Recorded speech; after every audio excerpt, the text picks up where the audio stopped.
Quest presents an unabridged recording of In Cold Blood by Adam Croft, narrated by Andy Nyman. Chapter 1. Sean Taylor thrust his hands into his coat pockets, willing them to warm up again. He'd only taken them out for a matter of seconds to help Millie put her scarf back on, but it was Baltic. The fields and meadows, usually green, were a whitish grey, the morning frost still heavy, crunching underfoot.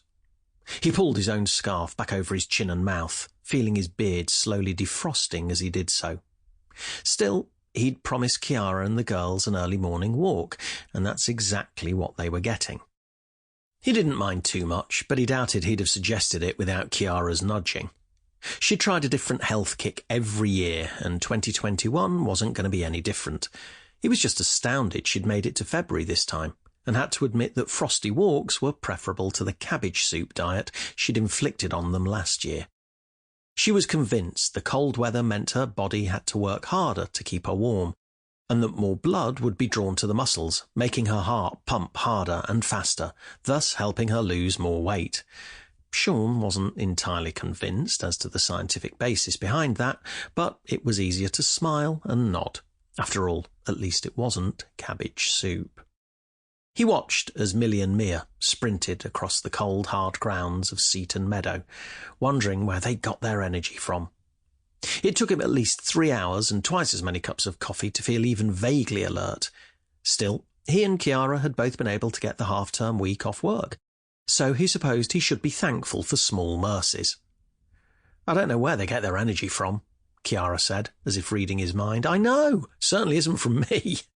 The girls looked up at the sound of a train soaring across the enormous Harrington Viaduct, which intersected the meadow. It was a relatively rare sight, with only 3 trains passing over the viaduct on a busy day, and sometimes none at all.